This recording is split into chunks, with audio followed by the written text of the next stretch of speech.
bliver nødt til at tage væk i et stykke tid. Prøv at se den her nøgle. Den skal du spise. Nogle gange så skal du være lidt færdig først.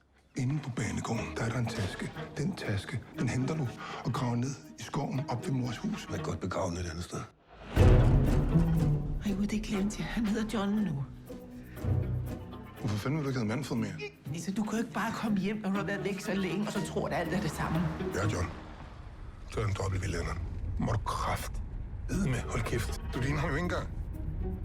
Du har ikke engang de rette briller på. Det er vi ved at spare op til. Stop det nu. Manfred, nu fortæller hun, hvor den... Er han okay? Det er kun overfladiske skam. Men kan jeg så ikke tage ham med hjem? Hvis du sniger 500 mand ned i lommen på mig, så kan du bare tage ham.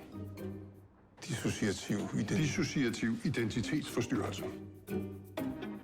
Altså, man kan ikke bare vælge sit eget navn. Jeg kan ikke bare kalde mig selv for Werner Kæmpepik. Altså, det skal afspejle i virkeligheden. Du forstår slet ikke, hvordan det er der mig. Folk det virkelig godt lide mig. Fordi du er John. Du er sindssyg. Så skal du ikke lave bane med tosser. Det er faktisk et yderst validt psykiatrisk eksperiment. Skal du så spille for det rigtige publikum? Nej, vi kommer spela från för massa bävrar. Hvad er det, Anker leder efter ude i skoven? Når man har en hemmelighed, så sætter man en krone.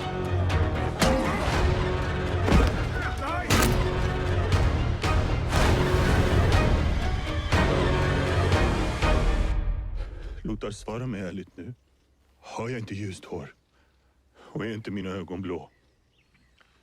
Jamen,